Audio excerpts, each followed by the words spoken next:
ఎవరివి అని ఈ పాటికే మీరు గ్రహించి ఉండవచ్చు. గ్రహించకపోతే దయచేసి గ్రహించవలసిందిగా ప్రేమతో మీకు ఈ మాటలు ప్రకటిస్తూ ఉన్నాం. ఒకనొక పట్టణంలో ఒక ఆయన ఇలాగ అన్నాడంట. నేను కూడా వినిదే. ఆ మాటలు మీతో నేను ఇప్పుడు పంచుకుంటూ ఉన్నాను. ప్రియమైన వారలారా, ఒక ఇల్లు కట్టాలంటే బలమైన వస్తువు ఒకటి మనకు కావాలి. ఏంటది అన్నాడంటే ఐరన్ అండి. గజాలు అంటాం కదా మనం. బలమైన వస్తువు ఏంటనంటే గజాలు. మరి ఈ బలమైన గజాలను కూడాను కరిగించేది ఇంకోటి ఉంది, బలమైంది. ఏంటో తెలుసండి? అగ్ని. అగ్ని అంట ఇనుములు సైతం కూడా కరిగిస్తుందంట. మరి ఈ అగ్నిని కంటే బలమైనది ఒకటి ఉంది. ఏంటి చెప్పండి? నీరు. అగ్ని సైతం కూడా ఆర్పేస్తుంది.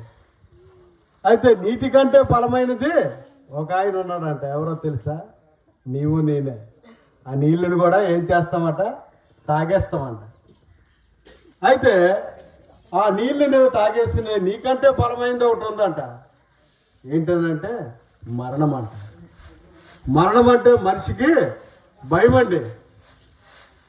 99 సంవత్సరాలు బ్రతికి అయ్యా నీకు ఇంకా బతకాలని ఉందా అని అంటే ఇంకా బతకాలని ఉందని అంటాం.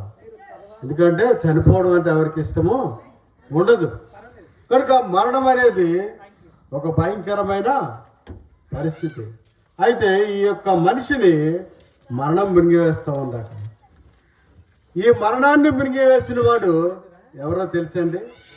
ఈ ప్రపంచంలోన ఎక్కడ చూసినా, ఎటువైపు చూసినా, ఏ దిక్కును చూసినా, ఏ ప్రాంతానికి వెళ్ళినా దొరకని వాడు ఒక ఆయన ఉన్నారు.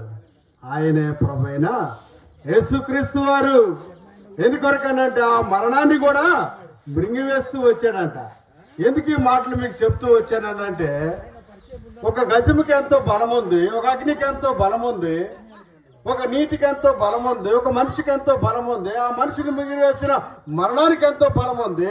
ఆ మరణాన్ని మింగివేసిన యేసుక్రీస్తు ప్రభువారికి సర్వబలము కలిగిన దేవుడుగా ఉంటూ ఉన్నాడు. ఆ దేవుణ్ణి మీకు ఇప్పుడు పరిచయం చేస్తూ ఉన్నాము.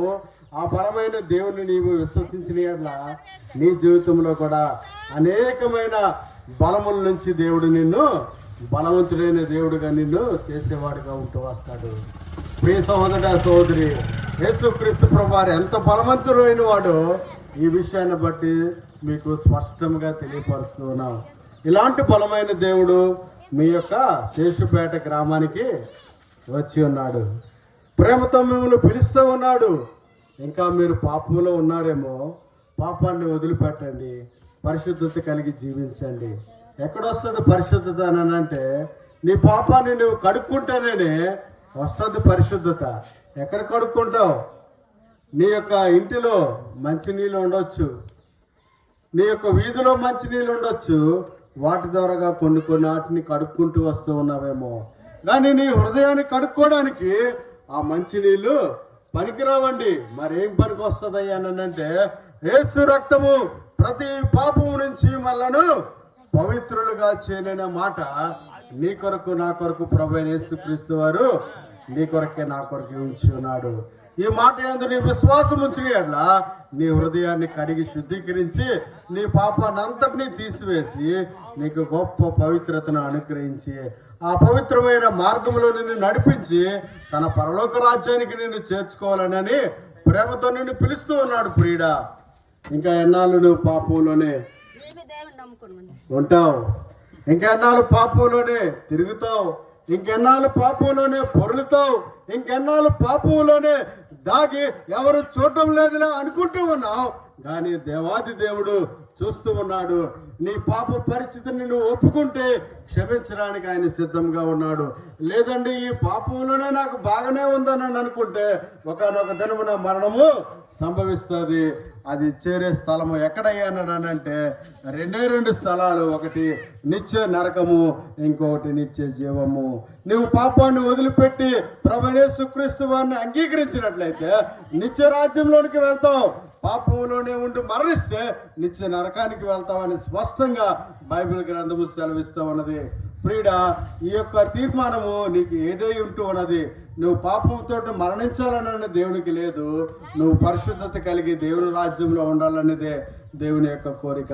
ఆ బలమైన దేవుడు నిన్ను ప్రేమతో పిలుస్తూ ఉన్నాడు. ఆ బలమైన దేవుడు నిన్ను ప్రేమతో ఆహ్వానిస్తూ ఉన్నాడు. ఆ బలమైన దేవుడు ఈ సమయంలో మీ గ్రామానికి వచ్చి ఉన్నాడు.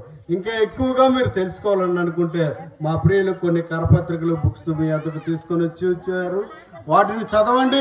వాటిలో ఇంకా అనేకమైన వివరాలు ఉంటాయి. మీకు స్థానిక డే అండ్ నైట్ జంక్షన్ దగ్గరలో శ్రీకాకుళంలో ఎల్షద్దై ప్రార్థనా మందిరం అని ఉంటూ ఉందండి. అక్కడ దైవ సేవకులు ఉంటారు. ఇంకా అనేక విషయాలు మీకు తెలియపరుస్తారు. ఇక్కడ మీకు సమీపంలోనే చర్చి కూడా మీకు ఉంటూ ఉంది. ఇక్కడికైనా మీరు వెళ్ళి దేవుని యొక్క ప్రేమను గురించి మరింత తెలుసుకోవాలనేదే మా కోరిక అయి ఉంటూ ఉన్నది. మీ కొరకు మేము ప్రార్థించి ముందుకు కొనసాగుతాం.